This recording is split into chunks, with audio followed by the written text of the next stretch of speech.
Assalomu alaykum azizlar. Mana 3-videomiz boshlanyapti. Birinchi videoni postlarida xabarlar qoldirishibdiki,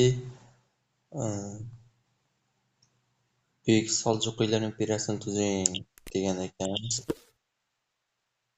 Mana hozirda bizning hududimiz hali ungacha bor. Mana bu ko'p hudud bizning hududimiz bo'ldi. Faqatgina hozir Turkmanistonning bir qismini egallab oldik. Xo'p, lekin Buyuk Saljuqiylar imperiyasi mana shu qizil hududlarni egallashimiz kerak bo'ladi. Mayli, harakat qilib ko'ramiz. Demak, rejalarga biroz o'zgartirish kiritildi. Dastlab baribir Markaziy Osiyoni egallashimiz kerak bo'ladi. Keyin, Yaqin Sharq hamda Arab ko'rfaz mamlakatlaridan biroz qismini egallaymiz. Xo'sh, demak boshladik. Bizning diplomatik holatlarimiz Eron bilan chegaradosh bo'lganligimiz uchun hozircha biroz aloqalarni yaxshilab turishimiz kerak. Har xil holatlarning yuzasini olish uchun hozircha Xitoy bilan ham aloqalarni kuchaytiramiz va Rossiya bilan ham. Bu yerda o'tgan videoda ko'rgandik, Xitoy va Rossiya urushi boshlangan edi. Ya'ni dunyoda urushlar boshlandi, qaysidir ma'noda. Xo'sh, demak boshladik.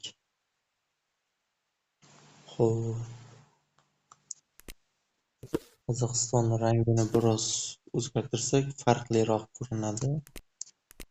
Hududimiz xaritada. Bizning askarlar yo'q. Demak, keyingi dushman nishonimiz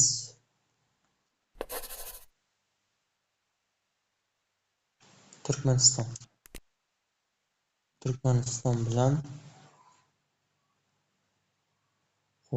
Afg'onistonni urushtirishimiz kerak. Men uchun biroz pul yig'ib olamiz. Xo'p, boshlandi.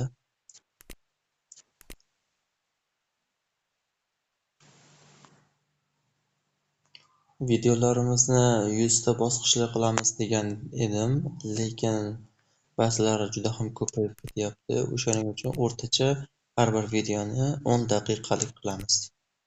Ham sizlarni ko'rishlaringiz uchun oson va yuklab borishimiz uchun qulayroq bo'ladi.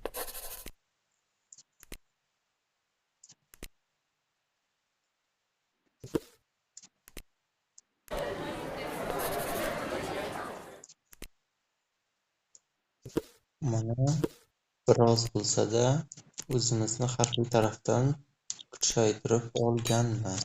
Demak, harbiylarni chaqiramiz. Turkmanistonni to'liq egallab olishimiz kerak bo'ladi.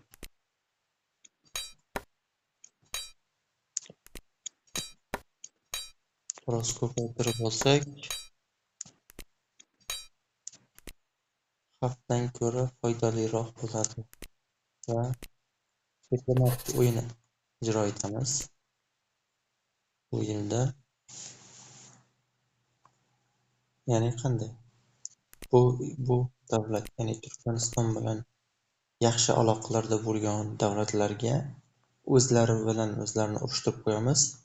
Keyin yana o'zimiz ham bularni, ya'ni Turkmaniston bilan jangga qo'shilsak, ular bilan aloqalarimiz kuchayib boradi. Ya'ni uzoqroqda bo'lgan davlatlarga shunday qilsak, diplomatik jihatdan anchagina yaxshi foyda olamiz. Faqatgina urushdan foyda emas, ham hudud, ham diplomatik aloqalarni foyda ko'rish bo'ladi.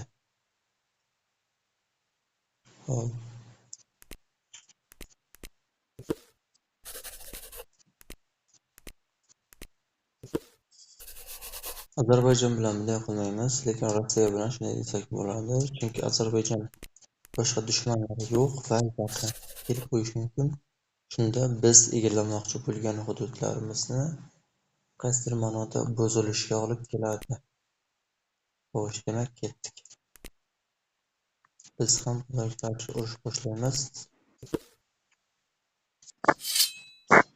Boshlandi.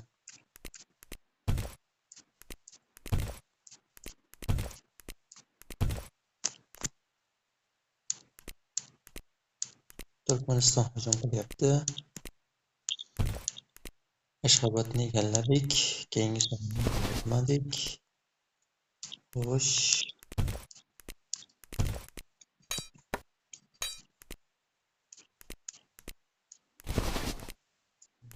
Tamom.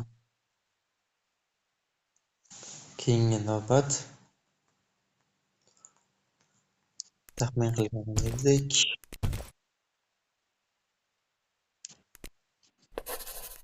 Qirg'iziston.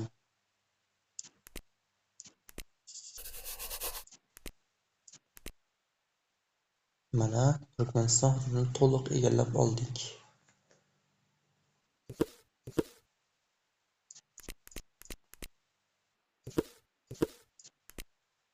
Aniqrog'i endi to'liq bo'ldi, ya'ni rasman egallab olishimiz.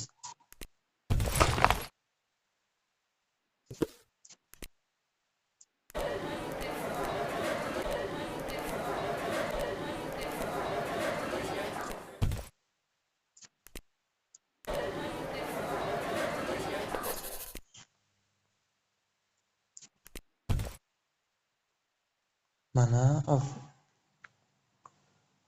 bu yerda Xitoy-Rossiya urushi avj olmoqda. Hozirda diplomatik o'yin qilmasak, Rossiya Xitoyni egallab oladi, keyin Rossiya bizga qarshi chiqishi mumkin bo'ladi. Shu uchun ham men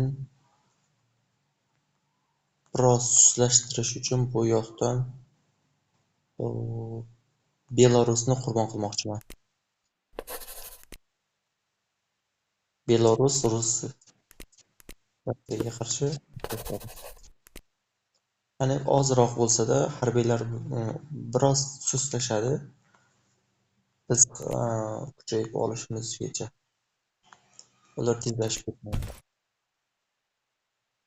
Mana aytdim, birdan ko'rindi, yuzaga chiqdi natijasi.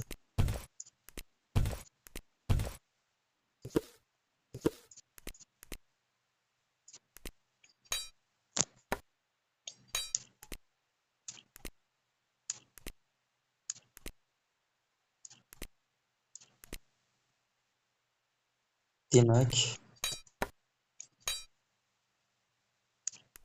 diplomatik ijro etamiz yana. Qirg'iziston kim bilan yaxshi? Iroq bilan yaxshi ekan. Demak, Iroqqa qarshi urush ochadi. Mana bu mening o'zimga qandaydir bir strategiyam, diplomatik o'yin yuzasidan.